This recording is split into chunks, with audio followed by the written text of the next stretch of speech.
3, 2, 1. Knicks on Friday night. MSG is the place to be. Something new. Stop! Give her what she wanted through to Sunday.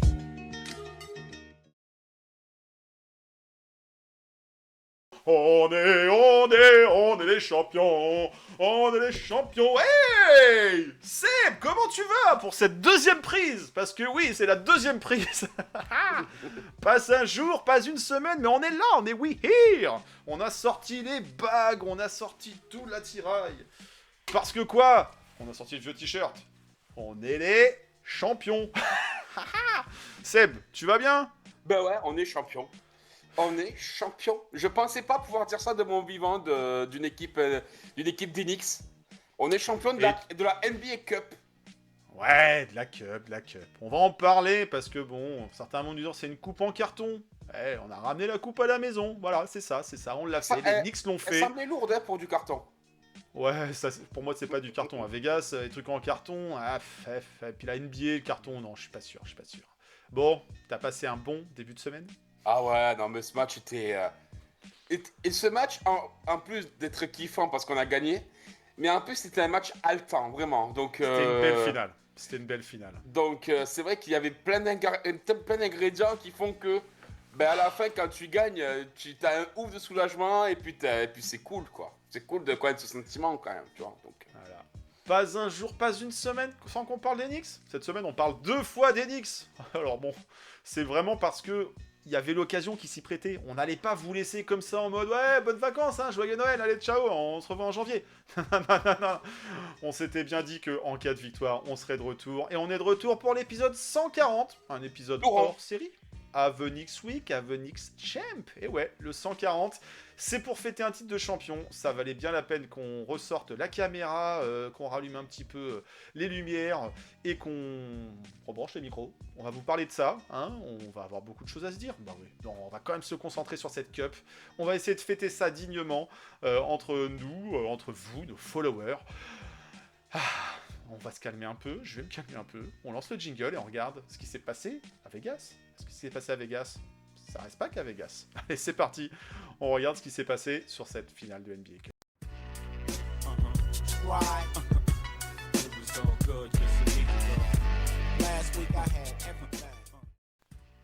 Ah là là, on va parler d'un match. Ouais, d'un match. Peut-être un match et demi, hein, parce qu'il y a eu un autre match qui s'est joué, là, pour tout vous dire, on enregistre dans la journée du vendredi, hein, qui suit le match d'après.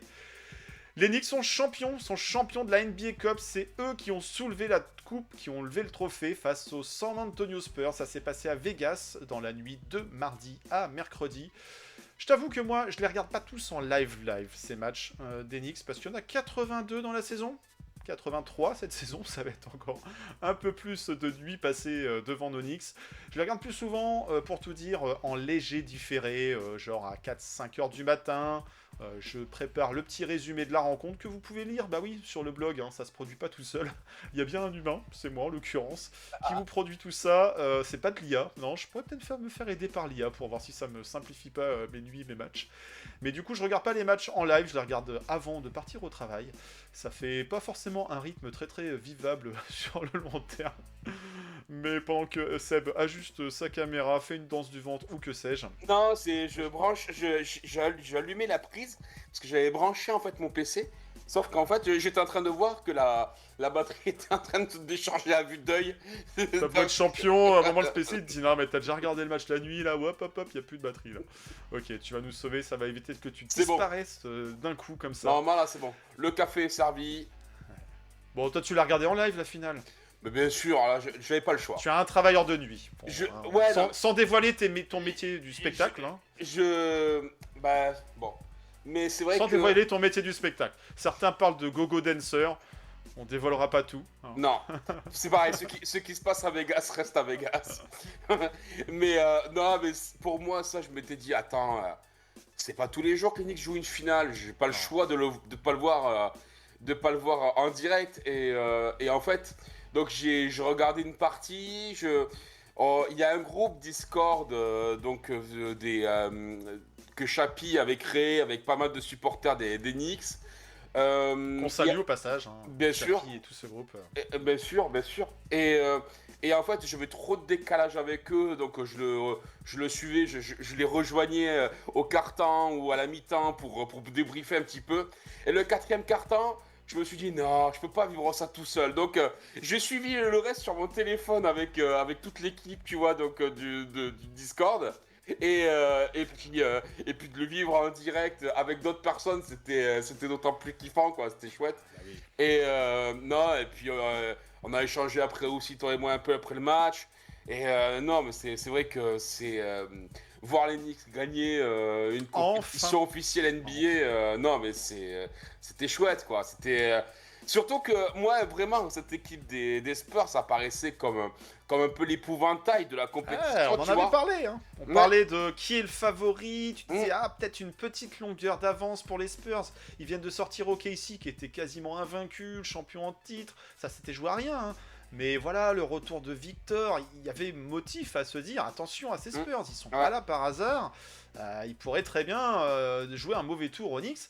Ça s'était passé en 99, dans un contexte complètement différent, Oui, on est d'accord. ouais. Mais voilà, il y avait ce petit côté revival, vintage, vengeance, tout ça. Il y avait ça en fait aussi avec ce storytelling autour de cette NBA Cup et de cette finale.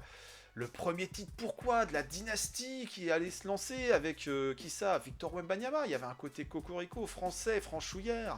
Voilà, Aussi pour certains. c'est sûr que Il y avait tout ça en fait. la Il y défaite, avait tout ça. c'était la défaite sur le plan national, français. C'était les Knicks contre le reste du monde, hein. Ah, il y avait un peu ça, il y avait un peu ça. On comprend, c'est normal. Voilà, il y a une affection pour Victor, il y a une affection pour les Spurs de longue date par rapport à l'époque Tony Parker, ça on s'en doute. Il y a une communauté qu'on salue au passage, la SNF, la Spurs Nation France, qui est aussi mobilisée derrière son équipe, et il y a des fans de longue date, bien sûr, comme dans toute franchise. Mais voilà, il y avait forcément une attention, peut-être une préférence nationale pour les Spurs.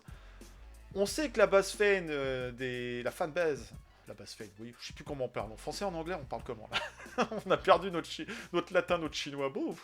La fanbase des Knicks, elle est importante. En France aussi, dans le monde, au sens large. Aux États-Unis, à Vegas, il y avait pas mal de fans des Knicks. Ouais, Il y avait aussi le groupe de supporters, les Jackass, là, c'est ça? Non, c'est pas Jackass. Les Jackals.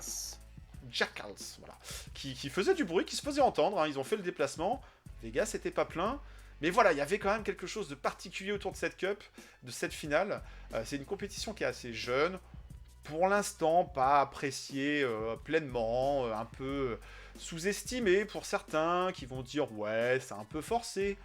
On en reparlera dans quelques années, ça deviendra quelque chose de traditionnel, d'instauré, peut-être pas tout le temps à Vegas.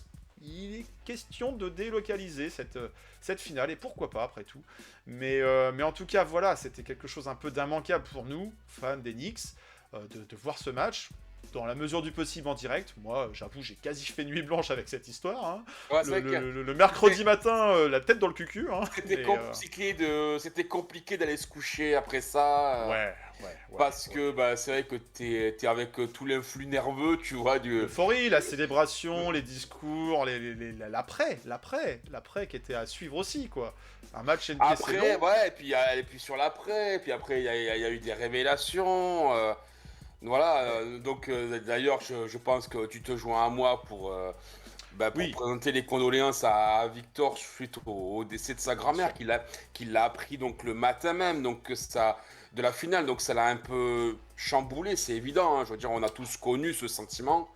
Moi-même, j'avais fait un tweet, sans savoir en fait les tenants, les aboutissants de ce qui s'était passé, où en fait Jalen Brunson, avant toute chose, va serrer la main, et en fait c'est limite s'il lui serre la main, et donc j'avais tweeté un peu de façon ironique, sarcastique, en disant bah alors c'est pas très éthique de tweeter, de réagir comme ça. Et en fait, au réveil, je vois que j'ai quelques messages en mode supprime. Et donc je vois qu'en effet il s'était passé ça. Alors pour pas créer de polémique ou quoi que ce soit, donc j'ai supprimé mon tweet. Mais c'est vrai que du coup on comprend un petit peu voilà certaines postures qu'il avait sur le banc. Donc voilà, on présente nos condoléances à ça, Bien sûr, au tout à décès, fait. à ce décès douloureux qui doit être vraiment, en plus en ces périodes de Noël, de fin d'année, voilà. Mais pour en revenir à nos Knicks, ouais, tout le décorum, Las Vegas, les Spurs. T'as vu, du coup, Jalen Brunson, il lui pose la question, ouais alors, en 99, c'est qui jouait la finale? Et lui, bah, ouais, mon père déjà non, il n'a pas joué la finale.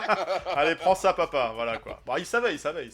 Mais effectivement, JB a gagné pour son papa. Il a vengé les Knicks de 99 Son face père aux est- terribles Spurs. Son père est vice-champion olympique et vice-champion NBA. Son père est vice-champion NBA. Eh oui. Et son fils a une coupe. Voilà. Voilà, la famille se porte bien. Non, mais effectivement, il y a beaucoup d'éléments. On sait que les Américains adorent ça. Et c'est ce qui fait aussi le charme de cette NBA. Tout ce storytelling, cette histoire de rivalité, l'histoire des franchises, les matchs passés, les précédentes rencontres, les rencontres entre Spurs de Victor et les Knicks de Jalen Brunson. Il y a déjà eu quelques faits assez intéressants, on en avait parlé, le match de Noël l'année dernière, il y a 2 saisons, le record quasi de franchise de Jalen Brunson avec 61 points, tout loin de faire tomber la marque de qui? De Melo. Attention, il se passait quand même pas mal de choses déjà dans ces confrontations, c'est pas une affiche anodine, même si on peut pas parler de rivalité à proprement parler, hein. On est sur 2 équipes de franchises Il n'y a pas assez de conférences vécu. distinctes. Y a pas un vécu, tu vois, comme à une époque, il y avait par exemple entre San Antonio je sais pas, enfin, tu vois, t'avais des équipes, bah, Miami, quand ils se rencontrent 2 fois d'affilée en finale, tu vois, t'as une rivalité qui s'était installée. Mais Les rivalité. rivalités entre 2 conférences, il y en a Ouais. peu. Peut-être Lakers-Boston. Si, évidemment. Lakers Voilà. Boston, c'est la Mais première parce qui nous qu'il vient y a de- eu répétition, mais au-delà de ça, Non. Non, LeBron versus les Warriors, c'est différent. Mais en tout cas, voilà, on peut pas parler à proprement parler de rivalité. Il y a de l'histoire, il y a tu un rencontres passif. pas assez, tu rencontres pas assez les équipes de l'Ouest. Tu rencontres pas assez les équipes de l'Ouest pour créer une rivalité. Il n'y a pas de, il y a pas de Non, rivalité. c'est globalement assez sain entre ces 2 franchises. Voilà, donc effectivement, tu l'as noté par rapport au geste de Jalen Brunson qui, au lieu de tout de suite aller célébrer avec ses coéquipiers, a été saluer les adversaires. Donc ça montre aussi le côté classe du garçon. Ah, et puis son C'est pas discours. un rôle qu'il se donne, son discours aussi en fin de bah, rencontre. ouais. Est-ce que je peux parler d'Oji? Est-ce que je peux parler de Tyler Collect, de Mitch? Je sais plus, j'en oublie un. De Clarkson. Jordan Clarkson. Les joueurs du banc, les joueurs qui ont Il été dit, Factor X Ils dans ont cette tout donné. rencontre. Il a dit, ils ont tout donné. Et sans eux, on n'aurait pas gagné la finale. Non, non. Alors ce discours est pas très bien passé. Faut l'avouer. Josh Hart n'a pas apprécié. Josh Hart a eu un geste à la direction de Jalen Brunson qu'on On a- préférera taire on appelle ici, On appelle ça mais dans le métier une olive. Voilà. une olive. Voilà. Est-ce que Ah mais il est-ce est qu'on fou. parle Non mais il est fou. Le mec sur le podium. Non mais. Josh Hart, voilà, adepte de l'olive, ceux qui n'ont pas, voilà, on va pas dire le mot parce qu'on veut pas se faire Renseignez-vous. démonétiser la vidéo, qui n'est pas monétisée. Voilà, mais- ceux qui ne savent pas, renseignez-vous ce qu'est une olive. Autour Voilà. de vous, forcément il y a quelqu'un qui sait ce que c'est. Voilà, vous demandez à votre collègue, tu ne mettrais pas une petite olive, tout ça. Bon, voilà. Ah. Vous aurez vite fait une idée de ce que ça peut être. Rapidement. Vous recherchez des vidéos sur YouTube, hein, vous trouverez comment faire le coup de l'olive, tout ça. Je pense qu'il y a des trucs, il y a des tutos. Il y a des tutos. Oui, oui. Non mais. Nous-mêmes, on n'est pas familier de la chose, mais en tout cas, visiblement, Ou même Josh Hart, très- oui. Ou Et même très simplement, juste, il n'y a qu'à observer le geste de Josh Hart. Et tout de suite, en fait, on comprend, je veux dire, ce qu'est une olive. la proximité avec son pote Jalen Brunson, qui a pas trop apprécié, qui lui a après pointé du doigt en lui disant hey, pas aujourd'hui, pas aujourd'hui. Ah, mais Mais, les deux, ils se... Les deux, sont ils se... terribles. Ouais. Mais en fait, voilà, il y a tellement de trucs qui font kiffer dans cette finale. Et pourquoi on est un peu euphorique? Pourquoi on a kiffé ce titre? Ce titre, appelons ça. Voilà. A win is a win, a title is a title, a cup is a cup. Voilà. On a gagné une coupe, et c'est pas rien, c'est un titre. Les Knicks en ont pas 50. Il n'y a pas énormément de titres dans cette franchise qui est prestigieuse. d'une certaine façon, mais qui n'a pas le C'est palmarès parce de que son c'est prestige. l'aura de New York qui rend aussi les Knicks prestigieux. C'est Ouais, euh, ça, l'histoire, voilà. l'histoire de cette franchise, parce qu'elle est là depuis le début. Et il y a eu des finales, on en a joué plein, on en a perdu plein, on en a gagné que 2. Eh ben ouais. D'ailleurs, si vous savez combien de finales les Knicks ont joué dans leur histoire, je veux bien que vous me mettez ça en commentaire pour voir, hein, parce que vous allez penser à la finale de 94, la finale de 99, mais il y en a d'autres qu'on a joué avant. On a perdu avant. Et ouais. Et puis même à l'époque dorée, là, de nos beaux champions. Bah, il y a eu des finales de jouer, mais bon, ça a été perdu. Voilà, donc c'est compliqué de gagner à New York, donc faut pas faire de la fine bouche. C'est une cup, oui, compétition récente, mais en plus, faut le dire, parce qu'on va parler un petit peu de sportif. C'était une très belle finale. C'était une très belle finale. On a eu quand même un beau spectacle pendant 4 quarts temps. On n'était pas tout le temps serein. Hein. Moi, Non, je me suis dit, mais, est-ce qu'on va enregistrer avec Seb pour fêter ça? tu parles de la Cup, j'ai l'impression que la NBA Cup est plus snobée, un peu méprisée par les fans que par les joueurs. Hein. Les joueurs ils la jouent sérieusement. Alors, ok, Et d'accord, il la joue pas sérieusement par rapport à la prime. Ok, c'est bien, ils sont contents, ils ont un truc. Mais sur le terrain, on m'a déjà cité ça. Ouais, les joueurs, on est obligé de leur mettre une prime pour qu'ils se bougent. Moi, quand je vois Josh Hart, je me dis pas sur le terrain, ouais, il joue pour une prime. Quand je vois Jalen Brunson sur le terrain, tous les efforts qu'il fait, tout ça, les sacrifices, les machins, il joue pas pour une prime. Les mecs qui sont contents pour la prime, c'est les mecs du bout du banc. C'est les Pacom, c'est les Mohamed Diawara, Et les c'est Macula. malheureusement Gershon qui fête ses 30 ans, qui dit bon bah on me file un demi-million de dollars, bah sympa comme cadeau d'anniversaire. Sympa. J'ai pas joué, je prends, je suis content.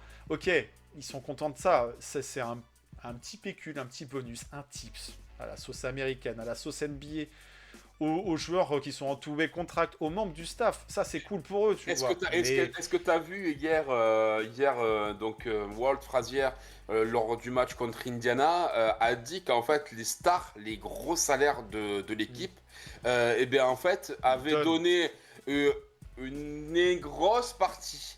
En fait, ils ont partagé une grosse partie de leur prime avec en fait les membres de l'organisation, du staff vidéo, du staff médical. D'ailleurs, ils ont fait une photo très sympa, hein, tous ces gens-là, tous les gens de l'ombre un peu, avec la coupe. Et déjà, ils en avaient plus ou moins parlé, puisqu'ils en avaient touché un mot à Jalen Brunson en disant ouais, alors si vous gagnez votre prime, Vous allez en faire quoi? vous allez la donner une partie au staff et tout. Et donc lui, il a dit bah, super, merci d'avoir spoilé quoi. Et, et venant en fait quand en fait il a dit ça, quelque part ça n'a pas été surprenant parce que bah, en effet c'est tout un collectif. Et au final, tu vois, c'est un super beau geste. Kat, lui, il l'avait donné à une association qui vient en aide aux enfants. Ouais. Voilà, aux enfants en République dominicaine. Et je pense que les Mika, les Josh Hart, les GB, tu vois, ils ont donné leur prime, ils l'ont partagé. Et je pense que les membres du staff, pareil, en cette période de fin d'année, tu vois, le geste est extrêmement élégant, quoi. L'argent, on en entend parler, c'est Vegas, c'est les États-Unis, il n'y a pas le même rapport américain avec l'argent que nous, en France, avec l'argent. Hein, c'est moins tabou. C'est moins tabou, clairement. Il y a des primes, mais il y a des primes pour plein de choses. Hein. Il y a des primes en finale de Coupe du Monde pour l'équipe de France, il y a des primes pour n'importe quoi, en fait. Donc, voilà, ok, c'est des sommes. On se dit, est-ce qu'ils ont vraiment besoin de ça? En réalité, non. Ils en feront ce qu'ils auront envie d'en faire. Ce qui est important, c'est de voir comment ils ont joué. Et moi, sur toute cette cup, j'ai vu une équipe qui était concentrée, qui avait envie de faire quelque chose, qui avait un peu envie de valider un statut. Les Knicks, on veut les mettre contender. Et ben là, maintenant, ils peuvent plus se cacher. Ils ont gagné cette cup, ils ramènent cette coupe à la maison. C'est pas rien. C'est pas rien quand on est fan des Knicks. Et oui, c'est comme un match 7, d'une certaine façon. C'est un match, tu gagnes, tu perds. Brunson, Mika, Josh, ils ont connu cette March Madness, ces matchs à élimination directe. Il y a un petit peu de cette fibre-là, en fait, avec cette cup qui est instaurée. C'est pas tout à fait lisible parce que c'est des matchs de poules, ça compte pour les poules et la cup, il y a les parquets, que ça pique les yeux. Ouais, d'accord, il y a un truc un petit peu forcé. On ferait peut-être mieux de faire une semaine de cup où on joue qu'une cup, voilà, et on joue pas autrement. Peut-être que la NBA fera évoluer sa formule. En tout cas, j'ai l'impression que ça prend petit à petit au niveau de la ligue, des joueurs. Parce que c'est les fans qui boudent la chose. Ce qui rend donc cette NBA Cup justement un peu particulière, c'est parce qu'elle est mélangée au calendrier NBA qui, en début de saison, est plutôt ronronnant, quoi. C'est-à-dire que bah, tu as des équipes qui mettent un peu plus de mal à rentrer dans la compétition. Par exemple, on peut voir les Cavs, ou d'autres Ouais. qui d'entrée surperforment. Par exemple, on peut voir les Bulls, pour parler pour notre conférence. Et en fait, ben, si tu veux, ça peut aussi, d'un côté, ben, Donner un élan. ouais, en donner un élan, mais aussi récompenser une équipe, tu vois, peut-être qu'on n'attendait pas forcément, tu vois. Et du coup, bon, et qui peut créer la surprise et puis se prendre au jeu en se disant, ah putain, attends, mais là, il nous manque une victoire et on se qualifie pour l'écart, tu vois, enfin, tu vois. Et au final, des matchs qui peut-être t'auraient fait tourner, load management, machin, tout ça, bidule. Ben au final, c'est pris un peu plus au sérieux parce qu'il y a un double enjeu. Ouais, Et il y a le goal average aussi. Il y a le goal average qui est quelque chose d'assez inédit c'est pour ça. les Américains. De C'est ça dire, aussi. tiens, le score, ça compte. On Ouais. gagne de 20 points, de 25, de 2. Ah bah c'est plus tout à fait pareil, parce qu'il y a un classement. Alors que dans la saison régulière, finalement, que tu gagnes que des matchs ric-rac ou que tu mettes des blowouts à tout le monde, bah finalement, c'est une victoire, c'est une victoire. The win is a win. Hein. On le sait. Là, cette nuit, spoiler, les Knicks ont gagné d'un point face aux Pacers. Déjà, c'était éviter un match piège, on s'en sort tout juste. Mais une victoire d'un point ou une victoire de 15 ou de 40 comme les Brooklyn Nets sont mis aux Bucks il n'y a pas très longtemps, c'est pareil. Et ben en Cup, non. Il y a cette histoire de goal average qui rentre un petit peu en considération. Et donc on peut voir des matchs qui sont disputés sur l'entièreté des 48 minutes. Parce que bah voilà, le score au final peut jouer sur le classement et permettre une équipe d'accéder à Vegas, d'accéder au dernier carré. Et après, Donc c'est vrai que les quarts, bah tout de suite il y a un enjeu. Avant c'est des matchs de poule, bon. non, et puis, Des matchs de et poule, puis c'est des matchs de poule, hein. et puis cette ambiance un peu du Final Four à Vegas a une saveur aussi un peu particulière pour les joueurs. Ouais, ouais. Déjà, tu joues, Exposition. tu joues sur terrain neutre, c'est ça. Tu as une couverture médiatique qui est différente dans une ville qui est à part. Et puis, ben, forcément, en fait, là d'un coup, tu redeviens un petit peu dans ce schéma universitaire, quoi. C'est-à-dire, match couperé, tu gagnes, tu continues, tu perds, tu sors. Et puis voilà, donc voilà, les équipes se prennent au jeu, en tout cas celles qui au fur et à mesure... Regarde la gueule qu'ont fait Orlando quand ils se sont fait sortir, ou OKC quand ils ont perdu contre les Spurs. Bah, tu sentais quand même que ça les embêtait franchement hein, d'avoir perdu. C'est pas juste un match de régulière perdu. Ouais, c'est ouais. effectivement se dire ah mince, on a loupé un petit truc. Effectivement, si OKC avait été champion, on aurait dit ah là là, ils roulent sur la ligue, ils dominent, ils sont champions, ils gagnent la cup. La fois d'avant, ils ont perdu la finale, mais ils se sont rattrapés. Bah ouais, je pense que ça va venir dans les esprits, ça va rentrer. Alors il faudra plusieurs saisons pour tout ça, mais voilà, ça vient. Donc ne boudons pas notre plaisir. Bon. On dit pas ça juste parce qu'on l'a gagné, hein, franchement. Oui, c'est d'autant plus kiffant que c'est les Knicks qui l'ont gagné, de voir cette équipe célébrer, de voir les discours d'avant, après match, cette exposition, ce calendrier un petit peu aménagé, qui permet de préparer les matchs aussi. Parce que la régulière, autrement, c'est un marathon, et un match en chasse un autre, t'as perdu, c'est pas grave, tu joues demain ou après-demain, bah, tu regagneras. Là, t'as le temps de préparer ton match, ton plan de jeu et tout. Ouais, c'est quand même... Ça a une saveur un peu différente. Ça a une saveur un peu différente quand on regarde les matchs. Après, si on regarde de loin, on se dit, ouais, Cup, ça sert à rien. T'as regardé le match ou t'as pas regardé les matchs? Parlons concret. La finale, elle était quand même super. Les Spurs, très bel adversaire. Très bel adversaire. Alors, ils nous ont un peu surpris. Parce que on s'est dit, bon, Victor, il est revenu sur la pointe des pieds sur le match d'avant. Là, c'est bon, il va être titulaire. Ça va jouer direct. Bah non. Comment il s'appelle C'est Mitch Johnson Mitch Johnson, le coach. Ouais. Johnson, ouais. ouais, Ouais. je suis moins au fait de l'équipe des Spurs. C'est un autre Mitch. Mais un autre Mitch. D'ailleurs, le nôtre a été royal. On va en parler. On va parler de tout le monde, obligé. Mais Mitch Johnson, bah, qui a rejoué avec Victor en sortie de banc, et avec Luke Cornett, le terrible Luke. Eh, tu sais qu'il est bon, lui, hein. Tu sais qu'il est bon, beau, lui. là. Non, Ouais, mais dans son registre et tout, et il nous a quand compliqué il la était, vie aussi. Hein. quand il était chez nous, qui aurait pu penser qu'il allait connaître une telle évolution? Il a eu son passage à Boston très bon, où il nous a beaucoup ennuyé. Et sur cette finale, il a été très bon aussi. Non, mais une très belle équipe des Spurs, hein. Ça me fait du mal de dire ça parce que je porte pas cette équipe-là dans mon cœur, clairement pas. C'est pas grave. Mais il faut reconnaître ce qu'il faut reconnaître. Voilà, de très très beaux jeunes. Castle. Castle. Oui, Castle. Castle. Non, je pensais à Sam Castle, l'autre, le Ah, chinois. ah oui. Ça se prononce pareil, mais ça s'écrit pas pareil. Vassell, Fox, bon, je suis un peu partagé sur Fox. Et puis Harper aussi. Ouais, ils ont quand même un bel effectif. Leur avenir leur appartient. Ils apprennent aussi avec cet échec, malgré qu'ils aient fait un beau parcours en Cup. Hein. Voilà, on verra de quoi est fait l'avenir pour ces Spurs. Clairement, on en a parlé, Victor, donc sortie de banc, retour à la compétition, pas un grand match sur son début de rencontre. Il a eu un passage qui nous a commencé à faire douter. Dans le On sait troisième, aussi que mentalement, voilà, c'était compliqué pour lui. Il venait d'apprendre le décès de sa grand-mère. Pour sûr, il aurait gagné, il l'aurait dédié, cette victoire elle est pour toi mamie, tout ça. Enfin, on connaît aussi ce storytelling-là. Voilà, c'est pas la disparition de sa grand-mère qui fait un mauvais match, c'est forcément cette perte qui le touche encore plus au moment où le match est terminé, parce que voilà, il se dit « Ah, j'aurais voulu gagner pour elle », assurément. Bon, il y a eu un plan de jeu, il y a un retour à la compétition qui est depuis 2 matchs pour Victor. Il nous a posé des difficultés, mais il a été aussi pas si mal défendu que ça. Un coup par 4, j'ai trouvé pas dégueulasse.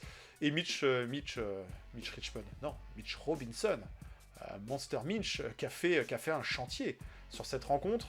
15 rebonds, 10 offensifs en 18 minutes. Ouais. Alors c'est son job, c'est sa mission. Mitch, tu protèges le cercle, tu nous vas nous chercher des rebonds, des secondes chances, tu nous mets des claquettes dunk quand t'as besoin. Les lancers, bon, on sait. Tu n'y arriveras jamais, c'est pas grave. mais voilà. Non, Est-ce mais, que puis, Mitch- non, mais les lancers, ils l'ont pas envoyé sur les lancers. Ah, je veux dire, Il n'y dans a pas le... eu d'Ake Mitch. Il n'y a pas eu Non, d'Ake Mitch. bah, dans le 4e quart-temps, quand tu es en train de récupérer le momentum et de faire changer les choses, tu te dis, ah, peut-être qu'ils vont nous sanctionner avec du Hakemich pour couper notre élan. Rien. Et même hier, tu vois, lors du Space sur X de Chapi avec les membres de la Spurs Nation France, même eux ont été surpris de se dire, merde, ah bon, on fait pas de... Tu vois, on n'essaye pas un truc pour Ça se tente. leur mettre des D'autres l'ont bâtons dans les tenté. roues. Ouais, bah ouais. Ouais. Et en fait, non, ils ont subi, et je pense qu'à un moment donné, c'était un peu... pas Tu sais KO, quoi pas KO debout, mais dans le coin, tu sais, comme un boxeur qui est en train de prendre des coups, qui se Dans les défend. corps, ouais, et... Non, et- mais ça, c'est leur côté éthique. Il n'y a pas de Ake Mitch dans le Non, côté éthique. bah oui, tu fais un basket pur ou tu le fais pas. Ça, c'est évident. Voilà. Donc, Donc tous ceux qui nous font du Ake Mitch, c'est pas du basket pur, c'est pas du basket éthique. Ah bah non. Bah non. Bah non, quand même, bah non. C'est QFD, voilà. Le- Alors, on en avait rigolé sur l'épisode précédent, qui est toujours en ligne, qui est toujours valable. Vous pouvez toujours le retrouver sur la chaîne, n'hésitez pas. Voilà, effectivement, Victor aussi, il avait donné d'une certaine façon le bâton pour se faire battre en disant un petit peu. le ba- Oui, le ba- moi, Ouais, moi, je connais le basket. Moi, on je joue sais, pas un voilà. basket sophistiqué. Après, il a dit ça d'une certaine façon en disant que les Knicks c'était une équipe coriace, physique, dure. Ça s'est vu dans le match. Ils ont été physiques aussi, hein, les Spurs. Hein. C'est pas du basket juste beau, on fait pas de gestes, machin. Il y a eu un basket engagé, un défi physique, ils y ont répondu. Ça a bousculé les lignes côté Knicks. Hein. La gestion des fautes, c'est compliqué. Et ils ont, c'est compliqué. Ils ont le petit rookie là, le Dylan Harper là, et tu sais que lui, il est fort. promet. Hein. Ah, lui, il est fort. Hein. Lui, waouh. Castle aussi. Castle a fait un très gros match. Vassell, bon début de match, mais c'est rentré un peu dans le rang trop vite. Il a disparu, lui. Donc, il était chaud d'entrée. Et deuxième mi-temps, je sais même pas s'il met un panier.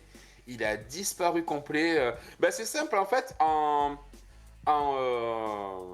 20 points ou plus, il n'y a que Dylan Harper qui a 21 points. Sinon, tout le reste de l'équipe des Spurs ont scoré 10 points ou enfin entre 10 et 20 points. Mais ça a été le seul, Dylan Harper. Et franchement, Alors, j'ai lu un moment qu'il y avait eu 3 quarts-temps dominés par les Spurs avant de s'effondrer dans le 4e. C'est pas tout à fait la lecture que j'ai. Oui, ça a été les Knicks qui étaient derrière au score, mais les Cars sont relativement accrochés. Oui. Il y a des temps forts, il y a des temps faibles des deux équipes. Les Knicks avaient plutôt bien démarré, puis après ils se font distancer, on se dit mince, ça veut pas. Les Spurs ils trouvent toujours des solutions, défensivement c'est pas le meilleur match qu'on ait pu faire, clairement. Au final on encaisse presque 100, enfin on encaisse 113 points, dédicace aux 113, les là, je voulais ramener la coupe à la maison, mon père m'a dit, bah vas-y. Ah, tonton, bref, mon cerveau vrille, c'est l'euphorie, que voulez-vous. Mais non, 113, oui, 113 points encaissés, mais ça a été compliqué en première mi-temps, et puis on avait du mal offensivement à tenir le rythme aussi, puisque c'était un rythme assez élevé, hein, c'est assez athlétique, ça va vite en face, et puis ces lignes arrière, ces ailiers, joueurs de back courte, on sait plus trop quel poste joue qui, compliqué. Mais bon, on n'a pas vu Gershon pendant cette rencontre, on a vu à un moment aussi Jordan Clarkson. Je sais que tu le portes, enfin tu l'as dans ton viseur, dans le sens où ses performances sont quand même assez critiquables en ces derniers temps. Des problèmes d'adresse, ça arrose, ça rentre pas. Là, il a eu son petit coup de chaud, ça nous a fait du bien quand même. Ça nous a fait du bien son petit coup de chaud qui a permis de recoller au score en début de quatrième quart-temps. C'est ça qui a fait la bascule. Il y a un moment, il y a eu une bascule. Les Knicks ont donné un coup d'accélérateur par les joueurs du banc. Lui, Tyler Colleck, sa vision de jeu, son sens de la passe, c'était une prise de risque. Il y a eu aussi un coaching gagnant de la part de Mike Brown, ça faut le dire. Mike Brown qui a célébré, il était fou. Alors c'est sûr, c'est un style différent de Thibodeau. Hein. on est jour et la nuit, quoi. Ah ouais. Non, comme tu l'as dit déjà, d'une sur l'écart, on était à -2 à la fin du premier quart. On est resté à -2 à la mi-temps. On prend un pet dans le troisième où on monte on monte à -11 sur un 3 de Victor. Mais après d'ailleurs, on arrive à revenir et on finit le quart à -5 et on attaque le dernier quart-temps, les dernières 12 minutes. On l'attaque avec un déficit de 5 points. Et puis là, Myron décide en fait de lancer ce 5. Jalen Brown, Tyler Colleck, Jordan Clarkson, OG Anunoby et Mitchell Robinson. Et alors ce 5-là, il fallait l'avoir dans son bingo, parce que clairement, il y avait tout pour nous dire que ça allait pas forcément marcher. Et surtout l'association Bronson-Colleck, on se dit, bon, deux petits, c'est des meneurs, c'est pas des gros défenseurs. Clarkson. En face de ça, t'as quand même des mecs qui sont montés sur suspension hydraulique. Sur ressort avec des mecs comme tu l'as dit, Castle, Vassell, Fox, Harper. Enfin voilà, tu as même Victor ou Cornet, je veux dire, ça dissuade quand tu arrives dans la raquette. On sent quand même, quand on attaque une raquette avec Victor en face, les joueurs refusent des tirs, font des pas en arrière, font des tirs drop beaucoup plus haut, des flotteurs beaucoup plus haut. Il y a une dissuasion. Il n'y a pas forcément tout le temps le contre qui va bien ou tout ça, mais ça dissuade, ça change la façon de jouer. Donc là, les joueurs le savaient, on ne s'est pas heurté à Victor plein de fois. Tant mieux, le match était préparé, heureusement. Mais ça change la donne quand même. Ça change la donne. Donc c'est vrai qu'attaquer avec ça... Et ce 5 alors que le match était serré, accroché, c'était une prise de risque, quoi. C'était une prise de risque. C'est ça. Et ce 5 passe en 4 minutes un 15-3 aux Spurs. Ce 5 passe un 15-3 aux Spurs. Ça commence par un 3 de OG, je crois. Ensuite, derrière, tu as 2 bombinettes de Clarkson. OG, Jalen Brunson qui rescore. Enfin, et Clarkson se révèle, retrouve une adresse qu'il n'avait pas eue jusqu'à présent depuis le début de la saison, une adresse à 3 points. D'ailleurs, il finit le match à 3 avec un 3 sur 7. Il finit avec 15 points.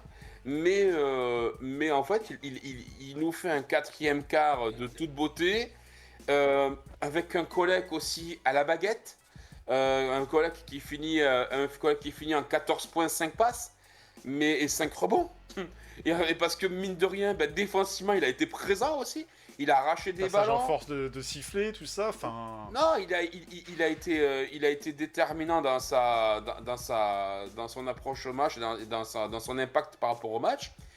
Et si bien que en fait, on a cette paire de wingstoppers Un peu improbable. On pouvait attendre OG. OG fait une grosse, OG grosse fait- finale. OG On fait pouvait attendre une Mikal. très grosse Bon, finale. Mikal peut-être un peu plus mitigé de par son jeu offensif.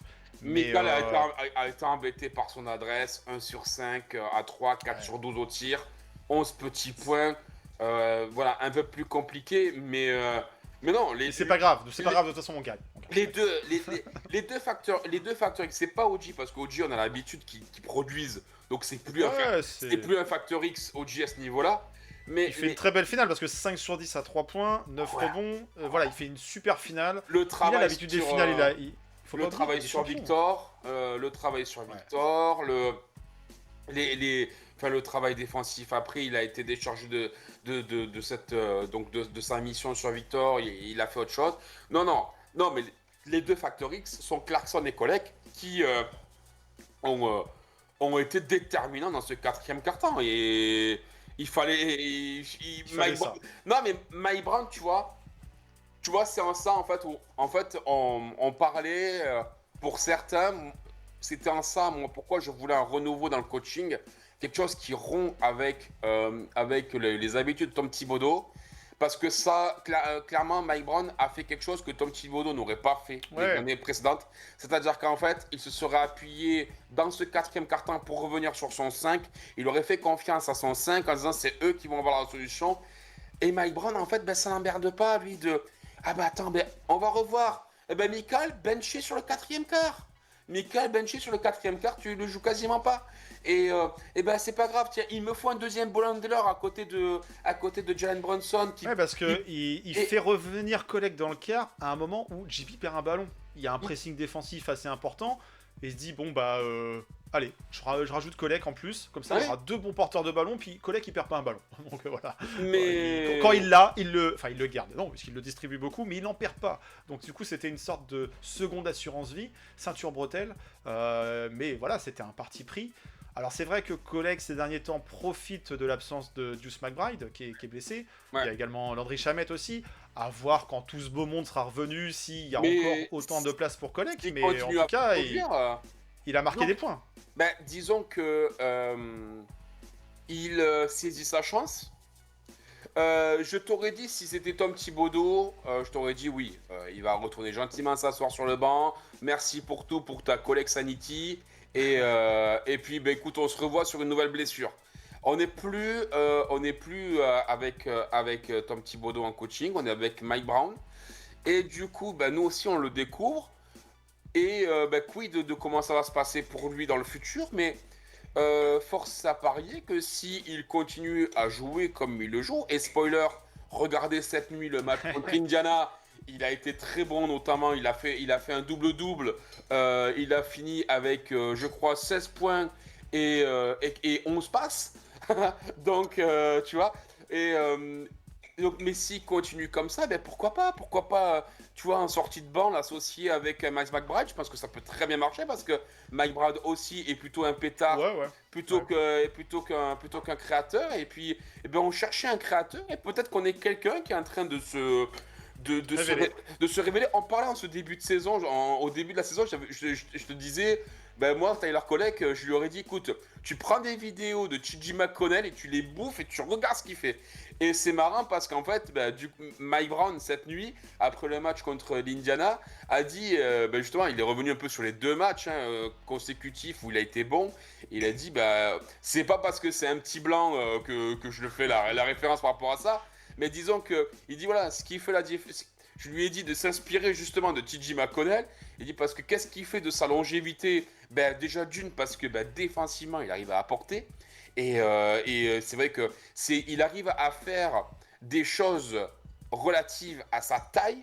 Tu vas Oui, pas à son gabarit. tu vas pas le voir faire du OG Anunoby ou faire du Mitchell Robinson. Ah, non. Mais tu vas le voir provoquer un passage en force, tu vas le voir provoquer une perte Les de balle, intentions, l'énergie, voilà, ouais, c'est ça qui est important. gêner les transmissions, se mettre sur les lignes de passe.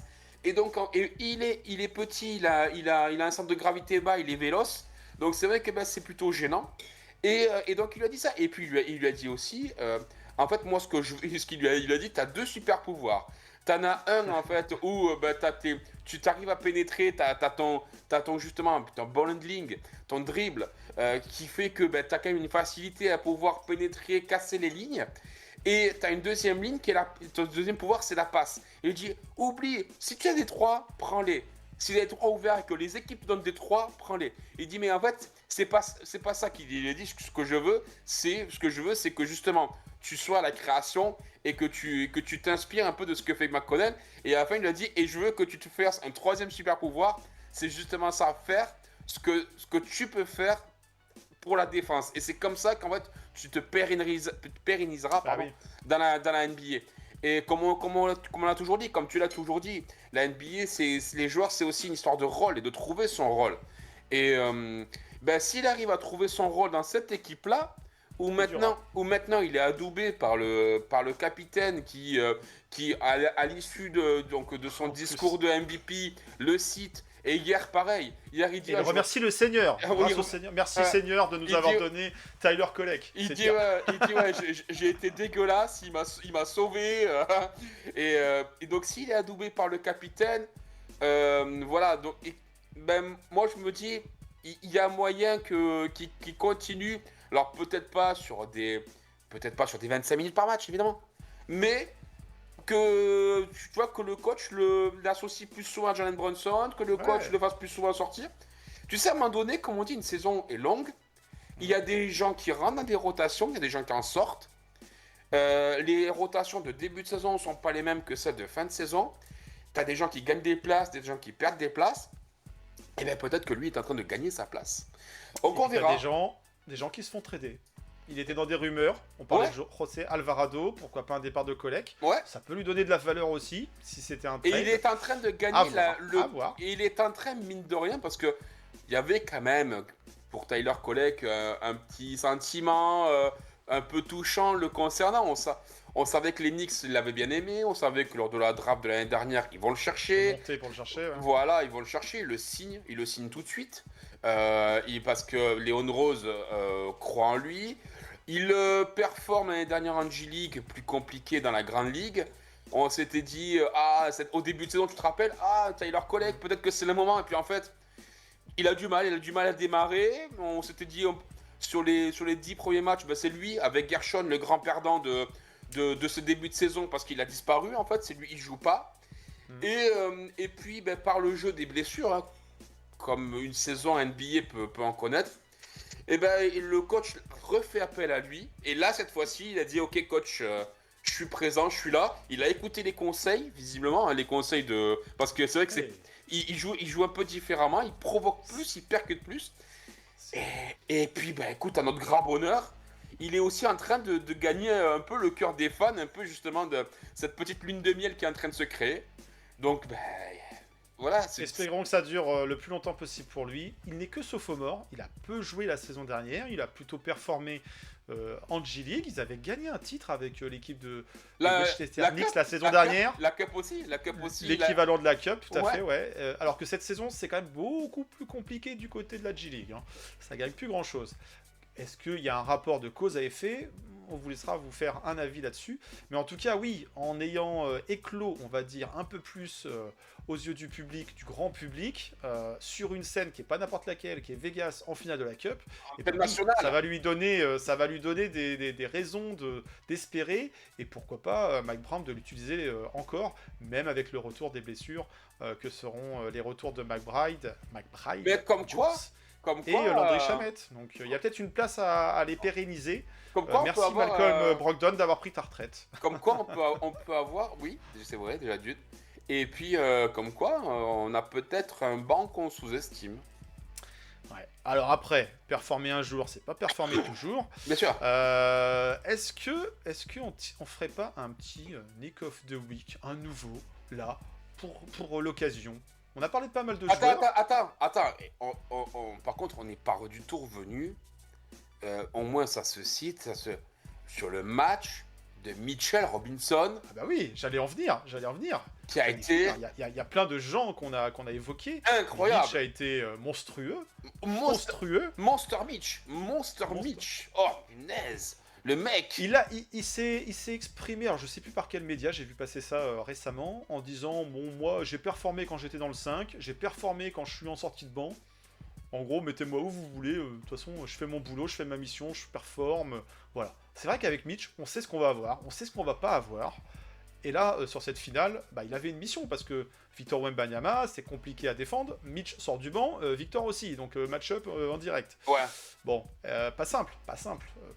Et il a pas pris la marée face à Victor. Non. Alors, peut-être que sur une action ou deux, vous allez nous en sortir en disant. Ah, Après, là, c'était ouais, d'accord. c'était face à un Victor en phase de reprise. Pas à 100%, physiquement, mentalement, tout ça, voilà. oui. Donc c'était pas voilà, c'est on va mettre C'est la finale. Voilà, on va mettre C'est cette la presse. finale. Mais lors de la finale en tout cas, ouais, après on savait qu'au niveau du rebond, c'était pas une surprise, mais Victor a plus de difficultés au rebond. Ouais. Parce tu qu'il vois, faut y aller au contact, au bune à bune, comme disent certains. C'est pas un peu forcément comme, dans son jeu, quoi. un peu comme Porzingis, tu vois. C'est Bah, des grands qui s'écartent aussi, qui Voilà. jouent assez au large dans leur jeu, qui ont de la mobilité, qui produisent offensivement. Là, sur le profil de Mitch, bah, on a un mec qui campe entre guillemets dans la raquette. Ouais. Donc ouais, va chercher des rebonds. De toute façon, t'es là pour ça, t'es payé Et pour puis, ça, c'est ta mission, on attend que ça de toi. Et Pépère, il a des épaules, hein. Il a Oui. il Bon, a des bonnes joues aussi, hein, il mange bien le garçon. Il est. Que tu te rappelles un peu au tout début de sa carrière, il était un peu skinny.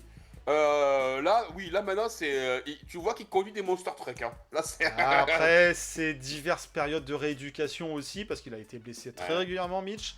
Bah, je pense qu'il travaille le physique, quoi. Ouais, vas-y, pousse de la fonte, de toute façon, tu peux pas jouer. Donc, si c'est pas des problème, travaille le haut du corps, quoi. Mais du coup, il a ce bon placement, il a ses longs segments, il a de très longs bras. Donc, c'est vrai que c'est quand même des fois gogo gadget au bras, quoi, quand il attrape les ballons en l'air comme ça. Et puis, il se bat bien, il arrive à bien les ressortir. Il a tu cette vois, verticalité qui, face à un Victor, bah, c'est utile. C'est utile. et après, ben, forcément, ça amène des deuxièmes ballons. Ça amène des deuxièmes chances et c'est hyper important la bataille au rebond. Donc, non, le match de Mitchell Robinson, la finale de Mitchell Robinson, voilà, à un affrontement. 15 rebonds en 18 minutes. 15 rebonds en 18 minutes, c'est quasiment un rebond par minute, quoi. Après, et donc 10 offensifs. Après, peut-être on sait que il y a des liens amicaux entre lui et Luc Cornette. Alors peut-être que Luc Cornette, tu vois, a été sympa avec Mitchell Robinson. Je pense pas. Non, c'était pour la blague. Bon, on a parlé de Kolek, on a parlé de Mitch, on a parlé de Clarkson, on a parlé d'Oji, on a parlé de JB, Michael vite fait, c'est pas grave. Kat, Josh. parlons-en. Josh, parlons-en. Bon, ils ont été dans leur standard, on va dire, même si d'un point de vue production statistique, on pourrait se dire, ah, il y a plus de points sur certains matchs, il y a plus de rebonds sur d'autres. Josh, il nous fait 11,8 rebonds.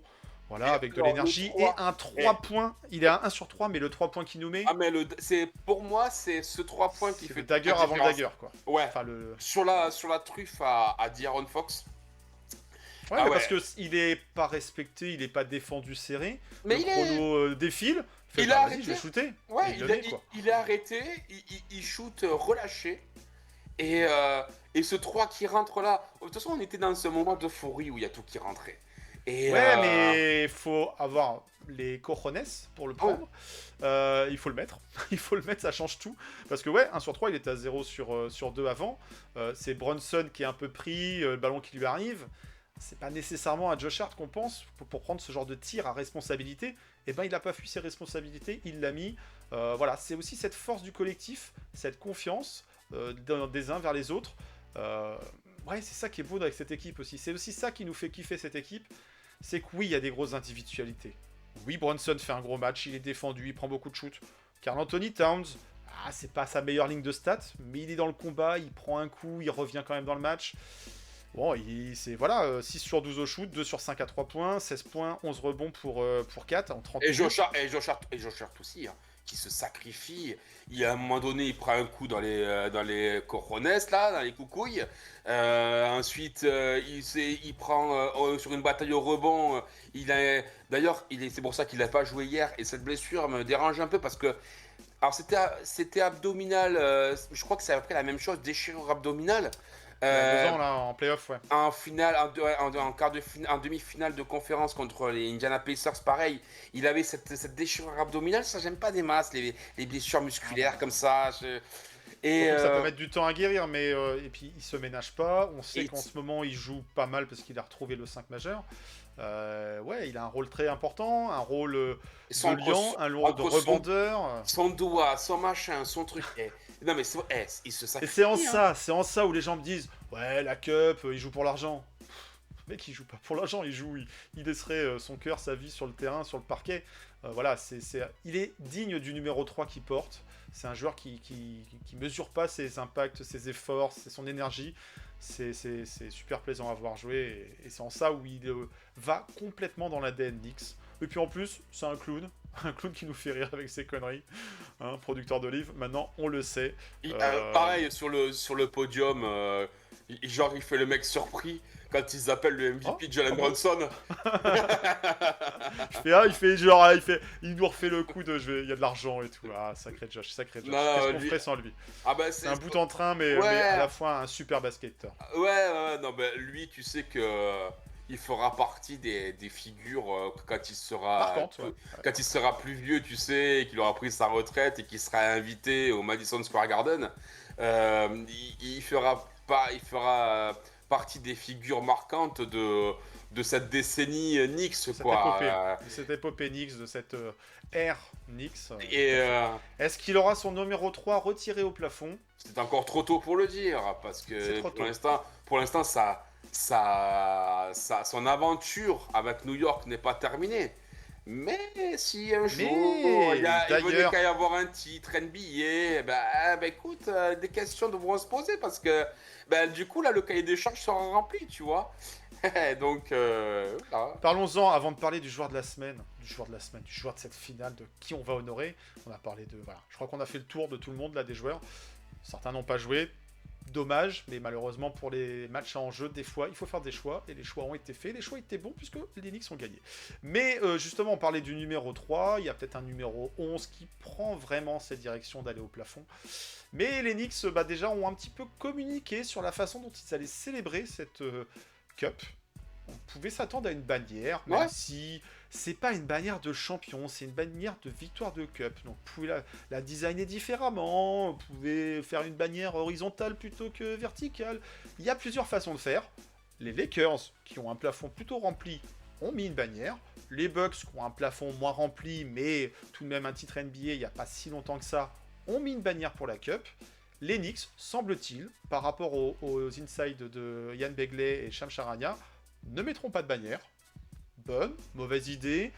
Oui, il est dit que les Knicks ont une ambition plus grande, ont des objectifs plus grands. Que l'idée, c'est que ça ne soit pas un coup d'arrêt, que ça ne soit pas une consécration, cette Cup, que ça s'arrête maintenant. Ouah, bravo, on a gagné la Cup et la saison elle est finie, il se passe plus rien. Non, il y a un autre objectif, c'est plutôt une étape.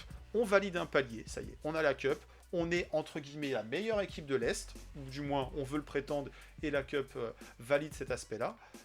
Mais voilà, il y aura célébration ce soir dans la réception des Sixers au Garden pour le match du retour à la maison, la coupe à la maison. Comment ça va être célébré, on ne sait pas encore. Visiblement, pas de bannière. C'est une bonne, mauvaise idée. T'en penses quoi, toi, de cette histoire de « Ouais, non, nous, les Knicks, on pense pas mettre une bannière ». J'en pense que T'aurais mis une bannière, toi? les Lakers ont mis une bannière, on s'est moqué d'eux.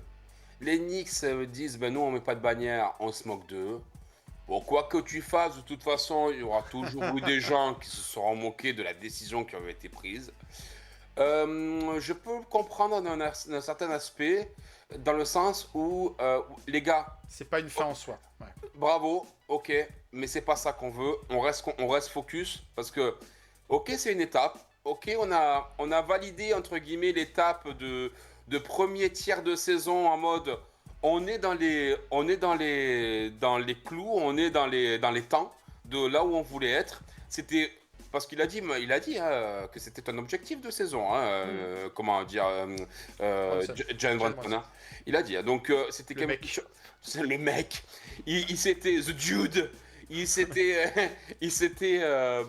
fixé ça visiblement. Donc ils sont dans les temps de passage. Mais t'as t'as vu qu'il y a une espèce de malédiction du vainqueur de la Cup Oui.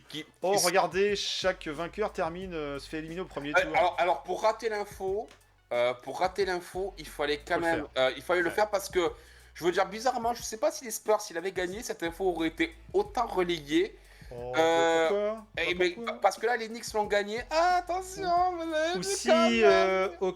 OKC l'avait gagné, on aurait dit quoi? Parce que bon, c'est bien mignon de dire, bon, regardez, les vainqueurs, ils sortent assez vite. Faut pas oublier les finalistes, hein, parce qu'il y a une finaliste aussi. Hein. Indiana est finaliste perdant sur la première édition, ils vont quand même en finale de conf.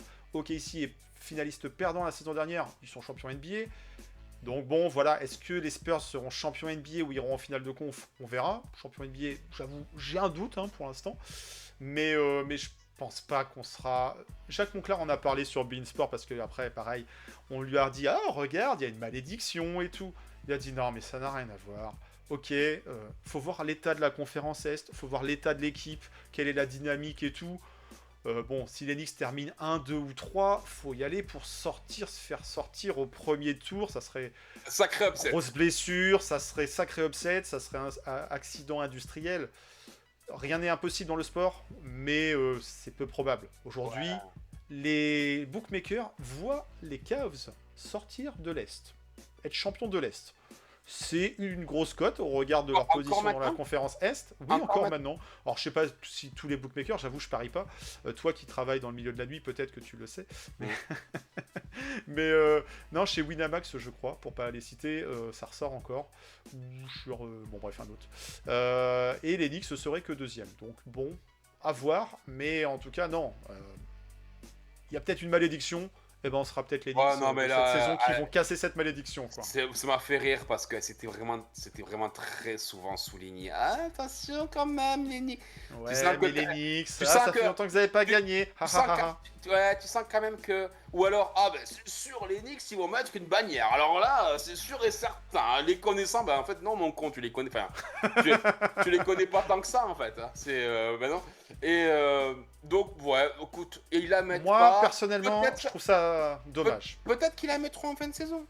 Peut-être qu'ils font en fin de saison un petit truc, un petit machin, en disant... Bon, ok, d'accord, ça c'est en finale de conférence, par exemple, on perd en finale de conférence comme l'année dernière. Et bien peut-être que, tu sais, il y aura une petite cérémonie, peut-être post-saison, qui dira, bravo, n'empêche que ça a été une belle saison, avec notamment la Cup remportée. Et elle figure là-haut pour quand même souligner, tu vois, il y aura peut-être quelque chose. Mais je me dis, voilà, tu sais, il ne faut pas que les joueurs se disent, et je pense que c'est ce que se dit la direction, on a fait quelque chose, on peut se relâcher. Non. Voilà, faut rester. C'est pas le style de la maison. On l'a bien vu. Il y a eu des joueurs qui ont été ménagés parce que il y avait de la blessure, il y avait de l'énergie donnée, il y avait beaucoup d'influx qui étaient partis. Derrière le match face aux Pacers, il a été compliqué. Ouais. Mais ils l'ont gagné. Bah ouais. Donc bon, voilà. D'un côté, ce qui s'est passé à Vegas, ça reste en tête, c'est récent. Il y a eu de l'euphorie, tout le monde est content. Ça marquera l'histoire de la franchise. Oui, faut le dire quand même. Une cup comme ça, elle est peut-être récente cette compétition, mais c'est une victoire, voir l'équipe soulever un trophée. Spike Lee qui a vécu en tant que gosse dans le Madison Square Garden les titres des années 70, mais il a kiffé cette finale. Faut vraiment pas être un fan d'Enix pour ne pas avoir apprécié cette finale. J'ai du mal à comprendre comment, en tant que fan de cette équipe, on peut dire bof. Un peu pisse-froid, quoi. Ouais, on veut mieux, on veut plus, on veut juin, on veut le vrai trophée, le Larry O'Brien. C'est celui-là qu'on veut. D'ailleurs, quand on l'a gagné dans les années 70, c'était pas le même trophée. D'ailleurs, voilà, il n'a pas la même forme. Mais pour autant, un titre, c'est un titre. Il n'y a peut-être pas à faire un remise de bannière là, maintenant, tout de suite. Moi, je verrais plutôt ça à la fin de la régulière. Imagine, on est champion de conférence division parce qu'on a le meilleur bilan, boum, et ben tu mets champion de conférence et tu mets la coupe dessus, quoi. C'est pas une bannière à part entière, mais tu te fais une 2 en 1, et puis après on lance les playoffs et advienne que pourra. Mais attendre la saison prochaine, c'est un peu délicat, parce que si on est champion, t'en fais une avec plein de trucs dessus, tu la mets pas alors que... ou t'en mettras 2, je sais pas. Mais ça serait malvenu en tout cas que nous, les Knicks, où on n'a pas des masses de trophées, des masses de bannières, on a des titres de champion de division, enfin des bannières de champion de division, et on va pas mettre la cup. Voilà, va falloir trouver le bon compromis. Peut-être que tout de suite c'est pas le moment. Peut-être que trop tard, ça sera trop tard. On a oublié de retirer des maillots, ben on s'en mord un peu les doigts maintenant. Mais ne faisons pas, on va dire, les gros bourgeois. Non, c'est pas pour nous. Ça serait malvenu. Je vois qu'il y a une bannière de Harry Styles, je sais pas comment on prononce, qui a performé 15 fois au Madison Square Garden, qui a son truc retiré là-haut. On va bien mettre une bannière pour la Cup quand même. Exagérez pas, exagérez pas. Donc voilà, je pense que c'est plus pour mûrir la façon dont ça va se faire.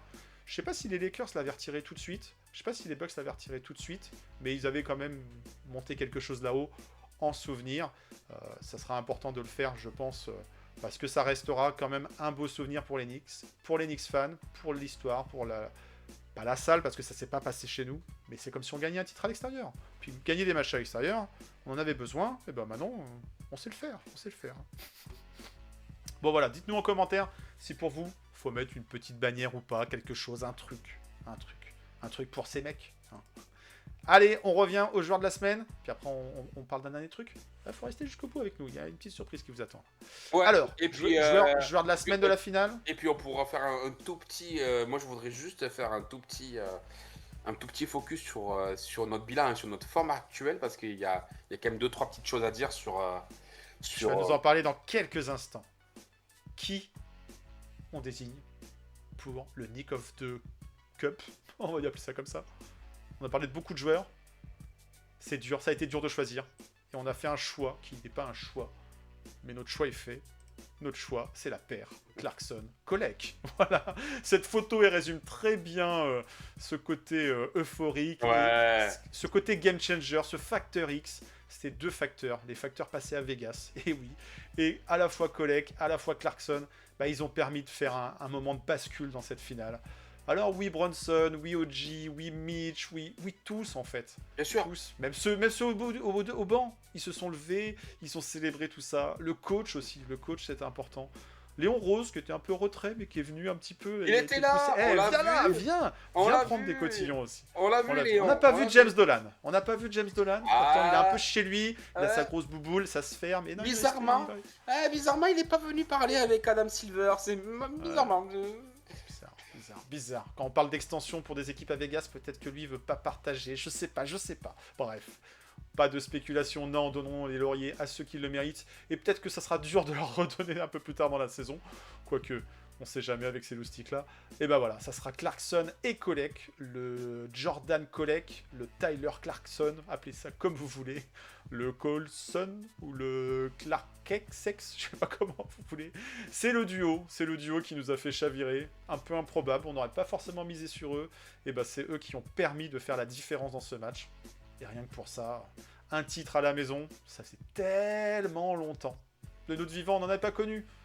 On va pas mourir tout de suite, mais quand même, merci à eux d'avoir permis de gagner un titre à New York. On est champion des champions. Bon, maintenant que c'est fait, ce qui s'est passé à Vegas reste à Vegas.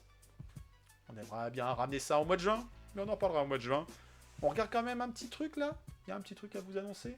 Ouais, allez, on regarde vite fait un petit bout de programme de ces vacances. Let's go. Me, I get it in Sunday, Monday, Tuesday, Wednesday, Thursday, Friday, Saturday. That's Sunday, Monday. Alors de quoi on veut parler? Du All-Star Game. Oui. Bon, All-Star Game, vite fait. Hein. C'est nul le All-Star Game, c'est comme la Cup, ça sert à rien, les joueurs ne veulent pas jouer, on leur donne de l'argent. C'est pas grave, c'est un concours de popularité. Les Knicks doivent être populaires en 2025 et en 2026. Oui. Donc si vous voulez savoir comment voter, eh ben c'est tout écrit là. Hein, voilà, il y a l'application des Knicks. Si vous l'avez pas sur votre téléphone, c'est bizarre, vous n'êtes pas un fan des Knicks. Et c'est le moment, Donc, c'est le moment en fait d'être chauvin en fait. Il n'y a pas de attends, je vais faire peut-être une équipe cohérente. Déjà d'une, il n'y a plus d'histoire d'équipe cohérente puisque maintenant en fait tous les postes sont mélangés donc tout le monde n'en a rien à faire. Et en fait vous supportez une équipe, on supporte nos mecs. Et on envoie, on essaie d'en envoyer le plus possible. Et pourquoi pas envoyer Colek? Pourquoi pas envoyer Colek bien si sûr. vous voulez l'envoyer? Bien sûr. Hein, il y avait bien Jeremy Lin qui avait été rajouté au Rising Star la dernière fois, donc bon, enfin la dernière fois, ça date. La dernière Mais- fois, la semaine dernière. Mais en tout cas, vous avez du beau monde, vous avez du choix, n'hésitez pas. Mitch, pas Mitch, 4 pas 4, JB, pas JB. Bon, il y a des noms qui nous paraissent un peu évidents. Il y a des journées où ça compte double, voire triple, hein, le fameux triple.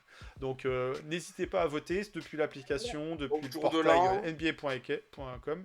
Et puis l'application d'Enix qui vous remplit directement le starting five de l'Est avec que des joueurs d'Enix. Comme ça, c'est réglé, c'est simple, il n'y a plus qu'à cliquer. En 2 clics, c'est parti. Voilà.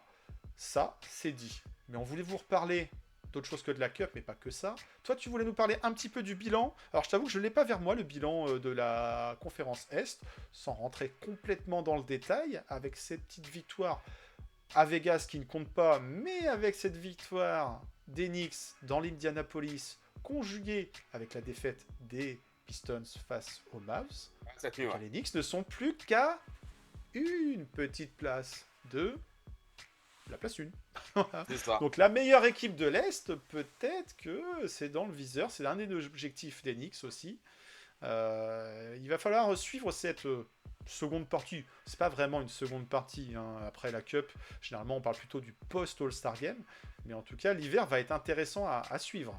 T'as d'autres équipes dans ton viseur dans la conférence Est, Seb?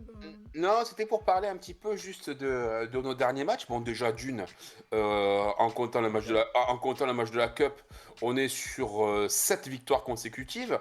Et sans le compter, bon, ben, forcément, on est sur 6. Sur les 10 derniers matchs, on n'a perdu qu'une fois contre Boston. Et donc, on est quand même sur un 9-1 sur les 10 derniers matchs. Ce qui est C'est quand pas même... mal. On n'en parle pas tellement finalement dans l'observateur de la NBA. Donc on est quand même plutôt en forme.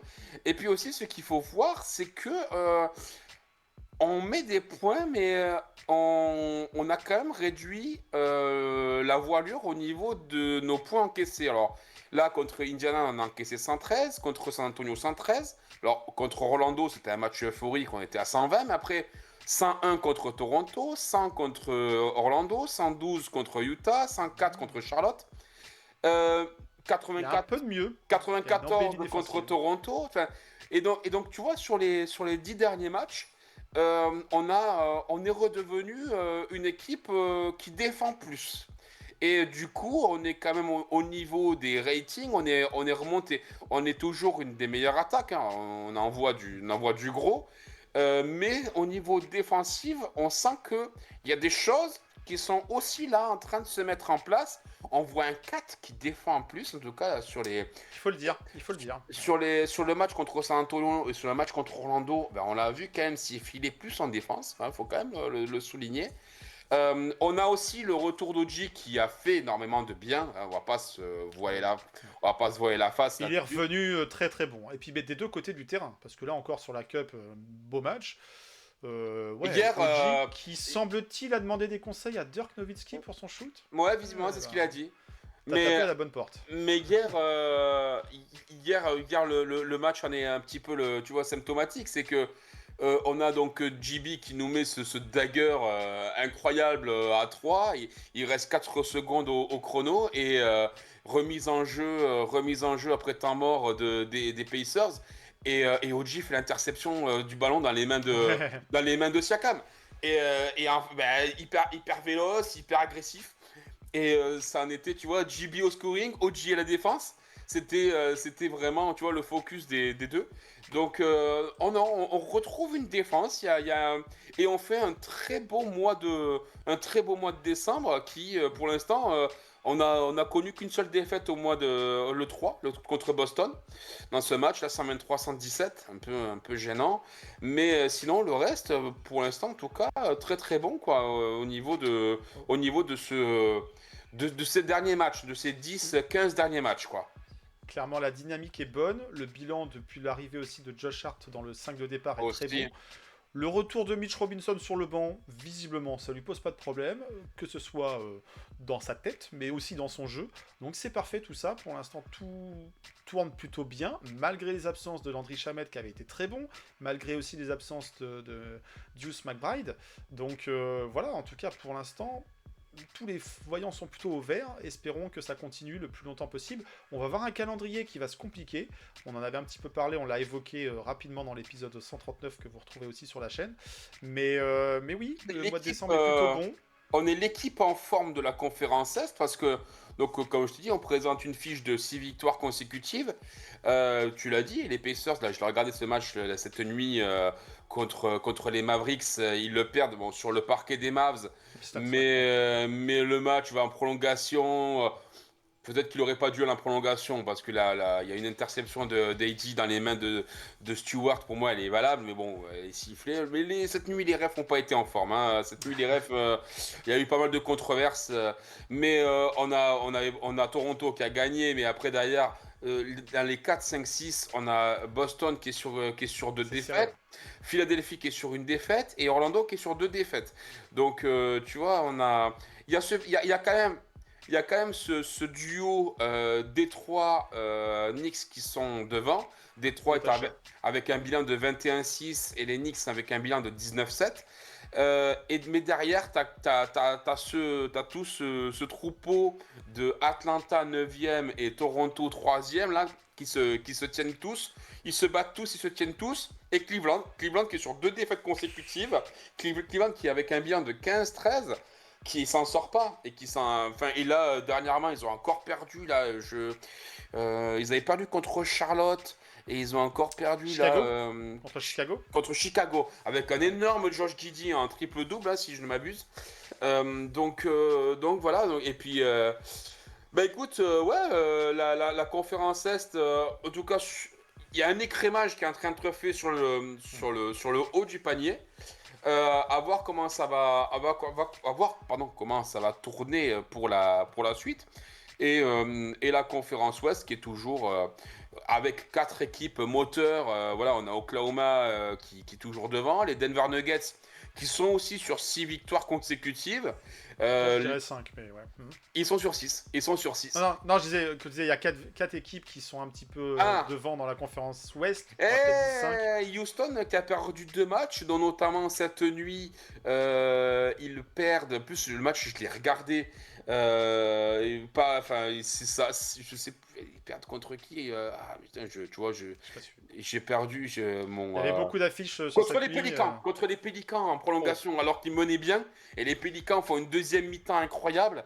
Et ils gagnent en prolongation contre les Pélicans. Donc, match un petit peu gênant, une défaite un petit peu gênante pour eux. Ça arrive parfois. Mais tu sais, les Spurs, eux, du coup, sont sur 4 victoires consécutives. Hein, le match de Cup ne compte pas. Ils retrouvent Victor, donc ça devrait aussi leur donner un élan supplémentaire. Donc, ils ont gagné cette nuit. Victor a retrouvé notamment Bilal Koulibaly, son poteau, et Alexandre Sarr. Voilà, bon, ils ont gagné contre Washington sans trop de difficultés. oui. Mais à côté de ça, t'as Phoenix qui est en train de reprendre du poil de la bête. T'as les Grizzlies, tiens, c'est en train de revenir, mais tu vois, la place 8 est en négative chez eux. Nous, c'est la place 10 qui est en négatif au niveau du bilan. Donc au niveau, tu vois, finalement, la conférence Est, après, on va me dire, ouais, mais c'est parce qu'en fait, il y a de plus fortes équipes. Oui, peut-être, mais bon. Et puis, forcément, les derniers de la classe sont toujours les Pélicans, mais qui sont sur une série de 3 victoires. Les Pélicans, ils ont un bilan de 6-22, mais ils sont sur une série de 3 victoires. C'est peut-être une place convoitée par les Clippers, on ne sait pas. En tout cas, des équipes de l'Ouest, on va en rencontrer certaines. Et on va avoir un match intéressant à Noël, face à une équipe pas plus moins intéressante, qui est l'équipe des Cavs. Et justement, si on voulait vous tenir en haleine jusqu'au bout de cette vidéo, parce qu'on est content, parce qu'on est champion, mais parce qu'on a aussi un jeu concours. Eh ben oui, c'est Noël. On vous l'a pas annoncé sur l'épisode précédent. Vous pensiez pas qu'on allait rester comme ça en mode « Allez, bon Noël, allez, salut !» Non, comme tous les ans, on fait un petit jeu concours qui est assez simple, qui est assez facile en compréhension. Vous en avez l'habitude pour les grands habitués de la chaîne de KNF TV, de Avenix Week. Eh bien, on va reprendre le même concept. Il va falloir nous laisser le pronostic du match de Noël des Knicks. Est-ce qu'il y en aura une victoire des Knicks ? Est-ce qu'on aura une défaite des Knicks ? Vous nous donnez un écart par rapport au score final. Plus 5 si les Knicks gagnent de 5 points, plus 6 s'ils gagnent de 6, moins 12 s'ils perdent de 12 points. Voilà, vous nous donnez ça en commentaire de cette vidéo-ci. Hein, et vous avez jusqu'au jeudi. C'est jeudi, Noël ? Oui, c'est jeudi. Jeudi 25 décembre à 18h, heure du coup d'envoi du match, parce que si vous pronostiquez ça après, vous doutez bien que ça ne sera pas pris en compte. Hein. Même si vous m'attendez le 4e quart-temps. Non. commentaires seront validés par rapport à tous les pronostics qui auront été faits Eurodatage. avant le coup d'envoi. L'eurodatage du commentaire. Voilà, on sera accompagné de maître, je sais pas qui, Capello, maître Capello, Maître Corbeau. ou maître Gims, voilà, qui ne fête pas Noël, je sais pas, enfin, bon, bref, depuis sa pyramide égyptienne, qui va veiller à tout ça et qui va vérifier qui a trouvé le bon pronostic et a gagné cette saison un petit OG Collector. Oui, on remercie, merci Baptiste, qui est un membre de la communauté, un fidèle adhérent qui va régulièrement à New York. Il doit bien aimer cette salle, cette équipe, cette ambiance. Et il nous a ramené un petit cadeau en souvenir de quoi? Alors qu'on a perdu la lumière pour Seb. En souvenir des playoffs 2025. Voilà, une serviette collector. Alors moi j'en ai une, mais j'ai pas la celle de 2025. Et comme j'ai foutu le bazar dans mon setup, c'est pas grave. Voilà, vous avez en tout cas tout en description sur le site web knicksnationfrance.com, alors qu'on a un petit problème technique qui fait que nos images sont figées. Le son, il est encore là. Très bien. Et donc, on va vous souhaiter, en tout cas, une fois de plus, avec Seb, un très bon Qu'est-ce que tu Noël. dis, toi, pour la finale? Enfin, pour oui. Noël. Pour Noël, qu'est-ce Bah que non, tu dis, mais toi, pour Noël? Moi, si je dévoile mon pronostic, les gens vont se caler dessus en se disant « Ouais, Joël, il a toujours bon avec ses pronos. » Le ratio est pas bon, le ratio est pas bon. Depuis le début, j'ai dit qu'on allait gagner la Cup et le titre NBA en juin. Bon, bref. Alors, est-ce que je vois une victoire? Oui, je vois une victoire d'Enix, bien sûr. Allez, je vais donner mon petit pronostic qui sera le même que je mettrai sur le commentaire. Bien sûr, si je gagne, je donnerai l'ensemble de mes gains à la République Dominicaine, ou plutôt à la République KDF. Mais non, je vais voir un plus Nix, plus 7. Ouais, plus 7, c'est bien, plus 7. Voilà. Et toi, Seb, t'as le droit de jouer, mais que là, à l'oral. Qu'est-ce que tu nous annonces comme pronostic pour ce match de Noël? Je pense qu'on va être dans nos standards, autour des 124, 125 points. Je nous vois sur un plus 11. Sur un plus 11. Sur un plus 11. Ok. Victoire d'Enix, plus 7 pour moi, plus 11 pour toi. On attend en commentaire. Je vous fais des signes, mais vous voyez pas parce que ma vidéo est figée. Si mais on vous attend en commentaire en tout cas. Écoutez-moi. De la moula, je suis pas trop de la moula. Là, on a un objet collector, mais Oui. il a une valeur surtout sentimentale. Vous Les voulez playoffs gagner, 2025, vous aurez déjà en tout cas votre serviette à agiter Il est pas pour bon. le prochain titre Il est pas bon en commentaire. N'importe quoi. Bon, après 1h15 à débriefer sur ce titre d'Enix, on vous donne rendez-vous non pas en juin pour parler encore pendant 1 heure du titre d'Enix. Non, on vous donne rendez-vous un petit peu plus tôt. On vous rendra rendez-vous début 2026. Petite trêve pour nous. Souhaitez encore une fois de très bonnes fêtes. Et puis, comme on dit à chaque fois, let's go Nix. Et puis là, pendant les vacances, là, vous allez pouvoir sortir tous vos objets, les petits polos, les petits sweats, les casquettes. Là, vous allez pas Les pulls moches. Vous allez pas vous promener en X là et vous avez rien à faire. Et si on vous dit ouais, mec, mais j'ai gagné la Je Cup. suis champion, moi. Je suis champion, moi. Parle bien des champions. Allez, bonnes vacances à toutes et à toutes. N'oubliez pas votre pronostic et on se retrouve en janvier pour voir qui a gagné et où sont nos Knicks. Let's go. Ciao, ciao.